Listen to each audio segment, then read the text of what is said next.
બ્લેકબોર્ડમાં બેટા મેં તમને 1 થી 4 ચેપ્ટરના વિડીયો શેર કર્યા. છઠ્ઠું અને પાંચમું ચેપ્ટર થોડા ટફ છે, વિડીયોથી બિલકુલ નહીં સમજાય.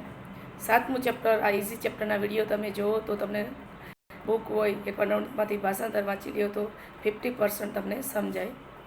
સાતમું ચેપ્ટર છે ડેરિંગ ડિસ્કવરી, સાહસિક શોધ. એ ડૉક્ટર જગદીશચંદ્ર બોઝનું કોઈ માનવા તૈયાર નહોતા કે વનસ્પતિ સજીવ છે. છેલ્લે એને વનસ્પતિને ઝેરનું ઇન્જેક્શન આપ્યું તો વનસ્પતિ ડેથ થઈ ગઈ. ત્યારથી એણે સાબિત કરીને બતાવ્યું કે વનસ્પતિ પણ સજીવ છે. સરસ મજાનું ચેપ્ટર છે, આપણે સ્ટાર્ટ કરીએ છીએ. ડૉક્ટર જગદીશચંદ્ર બોઝ 1858 એનો જન્મ, 1937 એનું મૃત્યુ, 1858માં જન્મ, 1937માં મૃત્યુ. Was a great Indian scientist.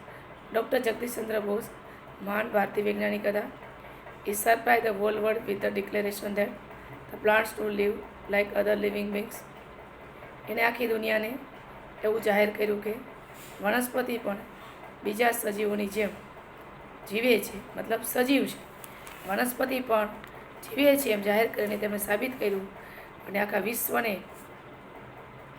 નવાઈમાં મોકલી દીધું, અચંબામાં મૂકી દીધું, સરપ્રાઇઝ, આશ્ચર્યચકિત કરી દીધું કે વનસ્પતિ પણ બીજા સજીવોની જેમ જીવે છે, મતલબ એ સજીવ છે. આખું વિશ્વ આશ્ચર્ય પામી ગયું. Do you agree to this? Give reasons. તમે આ બાબત સાથે સહમત છો તો કારણ આપો.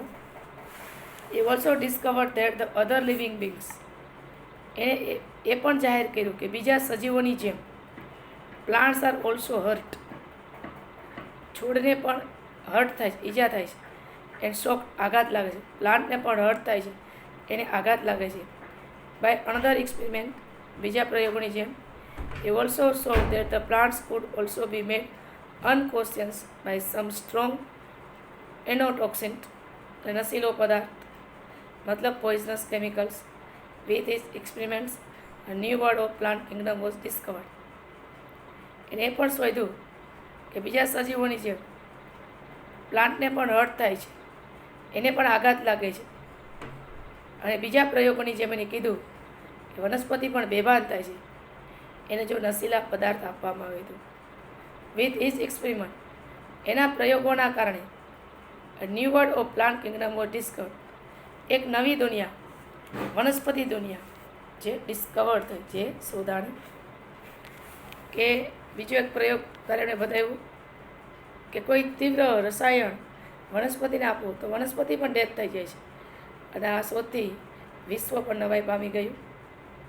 એ 1902માં doctor Jagadish Chandra Bose wrote many articles about his experiment on plant kingdom. 1902માં ડૉક્ટર જગદીશચંદ્ર બોઝે આર્ટિકલ, ઘણા બધા લેખો લખ્યા વનસ્પતિ જીવન ઉપર. he published them in his book. એને પોતાની બુકમાં પ્રકાશિત કર્યા. The reaction of living and non living, સજીવ અને નિર્જીવ વચ્ચેનો ભેદ, પ્રતિક્રિયા. સજીવ અને નિર્જીવ શું પ્રતિક્રિયા, એના વચ્ચેના ઘણા બધા લેખ પણ લખ્યા. કે સજીવ છે એની વૃદ્ધિ થાય છે, નિર્જીવની વૃદ્ધિ નથી થતી. વનસ્પતિની વૃદ્ધિ થાય છે, એને આપણે હવા પાણી આપવું પડે છે. તો સજીવ હોય તો જ વૃદ્ધિ થઈ શકે ને, બાકી કેમ થઈ શકે? આ બુક છે, આની વૃદ્ધિ નથી થતી એટલે આપણે નિર્જીવ કહીએ. આ ઇરેજર છે, આની વૃદ્ધિ નથી થતી આપણે નિર્જીવ કહીએ. આપણે વૃદ્ધિ થાય છે, આપણો વિકાસ થાય છે, આપણે સજીવ છે. વનસ્પતિ આપણી જેમ જ છે, માત્ર પ્રચલન જ નથી કરતું, બરાબર. એવું ઘણું બધું એને સજીવ નિર્જીવનો ભેદ કરીને કીધું. he also did many experiments to prove that plant act like human and animal. એણે ઘણા બધા પ્રયોગો કર્યા એ સાબિત કરવા માટે માણસ અને પ્રાણીઓ વચ્ચે. પ્લાન્ટ બ્રીથ વિધાઉટ લંગ્સ, વનસ્પતિઓ ફેફસા વગર શ્વાસ લે છે. તે ડાયજેસ્ટ ફૂડ વિધાઉટ સ્ટમક, પેટ વગર. એને ખોરાકનું પાચન થાય, આપણે પેટ છે, વનસ્પતિને પેટે નથી તો પણ ખોરાકનું પાચન થાય છે. તે also remain busy in other activities without muscles.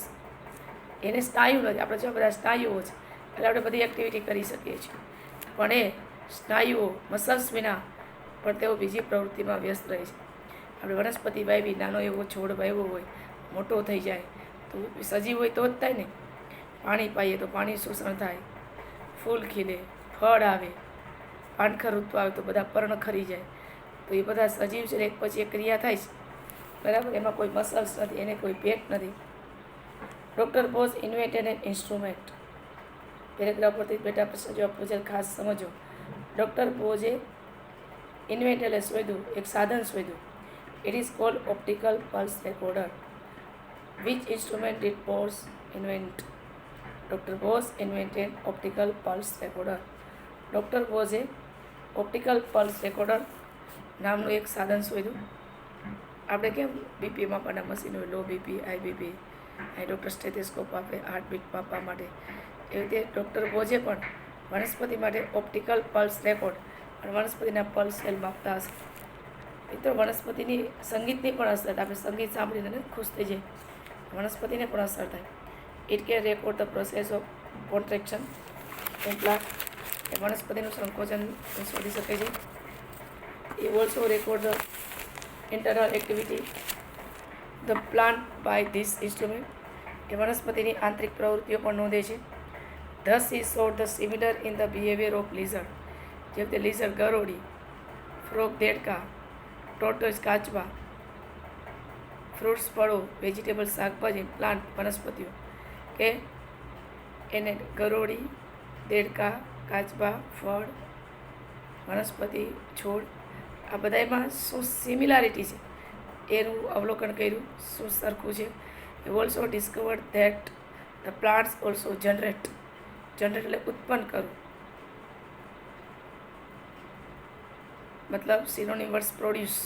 નિરેશ meaning આના જ પૂછાય છે. Waves and feel tired like an other living beings. વનસ્પતિ પણ એક પ્રકારના વેવ્સ તરંગ ઉત્પન્ન કરે છે અને feel tired that all other living, બીજી વનસ્પતિની જેમ એ પણ થાકેલી દેખાય છે. During one of this experiment, એના પ્રયોગની અંદર એક એવું શોધાણું કે ડાઈંગ પ્લાન્ટ રિલીઝ એ સ્ટ્રોંગ ઇલેક્ટ્રિક કરંટ. કોઈ મૃતપ્રાય છોડ હોય એમાં વધારે પડતા ઇલેક્ટ્રિક કરંટ ઉત્પન્ન થાય છે, વિદ્યુત પ્રવાહ ફેલાવતો હતો. ટૂંકમાં આ પેરેગ્રાફમાં જોઈએ, ડૉક્ટર બોઝે એક સાધનની શોધ કરી. આ સાધન ઓપ્ટિકલ પલ્સ રેકોર્ડ નામ આપ્યું. વનસ્પતિમાં સંકોચનની પ્રક્રિયાની તેને નોંધ કરી. આ સાધનથી તેમણે વનસ્પતિની આંતરિક પ્રવૃત્તિની પણ નોંધ કરી. આથી તેમણે ગરોળી, દેડકા, કાચબા, ફળો, શાકભાજી, વનસ્પતિ વચ્ચેના વર્તનની શું સમાનતા છે દર્શાવી. વનસ્પતિ વિદ્યુત તરંગ ઉત્પન્ન કરે છે, ઇલેક્ટ્રિક વેવ્સ. અન્ય જીવંત પ્રાણીઓની જેમ થાકી જાય છે, તેમણે એ પણ શોધ કરી. એમના એક પ્રયોગ દરમિયાન એમને એમ પણ માલુમ પડ્યું કે એક મૃતપ્રાય છોડ તીવ્ર વિદ્યુત પ્રવાહ ફેલાવતો હતો. બાકીનું આપણે નેક્સ્ટ વિડીયોમાં શેર કરું છું.